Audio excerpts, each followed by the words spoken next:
Olá! Hoje a gente vai mergulhar num tema que é universal, a liderança sob pressão. Sabe, quando tudo parece desmoronar, quando a autoridade de alguém é posta à prova, o que realmente sobra de um líder? Vamos analisar duas figuras históricas gigantescas nos seus piores momentos para tentar entender como o poder, a justiça e a verdade são testados no limite. E é essa a pergunta que vai guiar a nossa conversa. A gente não está falando de tempos de paz, de céu azul, mas daquele momento exato em que tudo parece perdido. O que é que sustenta um líder quando o chão simplesmente desaparece? É o poder que essa pessoa tem nas mãos ou são os princípios que ela tem no coração? Para explorar isso, vamos colocar lado a lado dois cenários bem dramáticos. De um lado, o rei Davi, o cara que estava no auge do poder político, enfrentando uma rebelião que veio de dentro de casa. Do outro, Jesus de Nazaré, que exercia um poder puramente moral, sendo confrontado pelo maior império do mundo na época. Então a gente tem dois líderes, dois tipos de poder e duas crises que acabaram definindo o legado de cada um. Então vamos começar com o nosso primeiro caso, a crise de Davi. A história da queda dele, que é contada lá no segundo livro de Samuel, é muito mais que uma simples conspiração política. É o retrato de um colapso que é pessoal e público ao mesmo tempo, e mostra o que acontece quando o poder de um rei simplesmente se desfaz. Imagina a cena, é devastadora. O rei que foi ungido, o matador de gigantes, agora está fugindo da própria capital. E não é numa carruagem real, não. É a pé, descalço, chorando na frente de todo mundo. E bem no seu ponto mais baixo, no fundo do poço, aparece um cara chamado Simei para amaldiçoar ele e atirar pedras. E em vez de mandar executar o cara ali mesmo, Davi tem uma reação surpreendente. Ele se contém e interpreta aquele ataque como se fosse um julgamento divino. Pensa na brutalidade dessa acusação. Homem sanguinário. Isso não é um xingamento qualquer, é um ataque direto à legitimidade de Davi como rei. Para um líder, a percepção pública é tudo. E ali, a autoridade dele estava evaporando em tempo real, debaixo de uma chuva de pedras e maldições. Bom, se a crise de Davi foi sobre a perda do poder, o nosso segundo caso explora um poder de uma natureza completamente diferente. A gente dá um salto de séculos no tempo para uma outra sala de poder em Jerusalém, onde Jesus é levado na frente do governador romano Pôncio Pilatos. O clima aqui é tenso. De um lado, Pilatos, o cara que representa o poder militar e político absoluto de Roma. Do outro, um prisioneiro que está sendo acusado de se declarar rei. Só que esse rei não tem exército, não tem território, não tem nada que Roma reconheça como poder. É um verdadeiro choque de visões de mundo.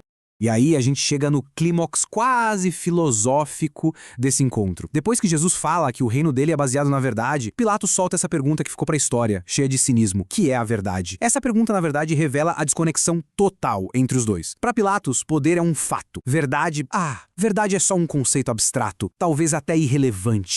O ponto crucial é esse. Eles usam a mesma palavra reino, mas estão falando de realidades completamente diferentes.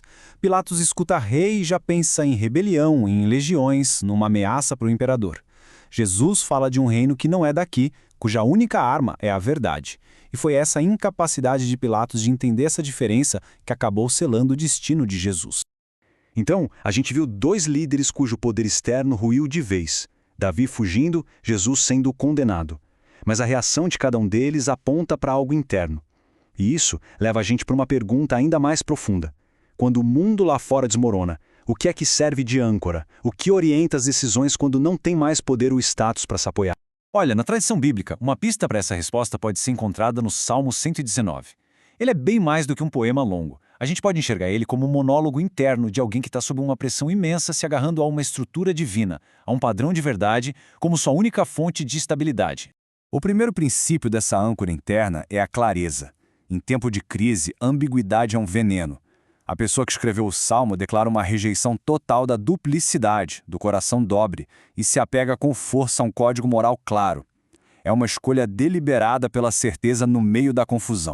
E aqui a gente vê o propósito dessa lei. Ela não é uma prisão de regras, mas um refúgio, um escudo. Contra inimigos como Simei, ou contra sistemas de poder como o de Pilatos, a estrutura interna de crenças se torna a única proteção e também a única fonte de esperança. E aqui está o apelo final. Se apegar a esses princípios não é só um exercício intelectual, está ligado diretamente à sobrevivência. Sustenta-me, para que eu viva. É um pedido para que a integridade não termine em aniquilação, para que a esperança que se baseia na verdade não vire motivo de vergonha. E agora, a gente chega na peça final do nosso quebra-cabeça.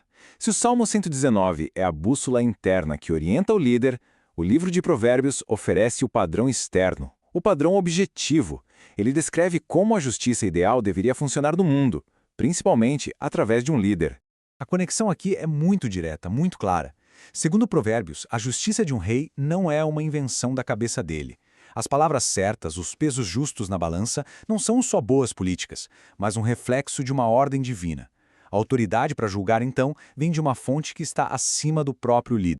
E essa é a conclusão fundamental. A liderança autêntica nessa visão não tem a ver com carisma ou com poder bruto. Tem a ver com se alinhar a um padrão externo de verdade e de justiça. O líder não cria a verdade, ele serve a verdade. E é isso que, no fim das contas, dá legitimidade a ele. E assim a gente volta para o começo, mas agora com uma perspectiva bem mais profunda. Ao contrastar o rei que perde o trono, mas se agarra à fé, com o rei que abre mão de qualquer trono em nome da verdade, a gente fica com esta questão. Onde é que mora a autoridade final? No poder visível de um trono ou na força invisível da verdade? Uma pergunta que ecoa através da história e continua a desafiar a nossa compreensão de liderança até hoje.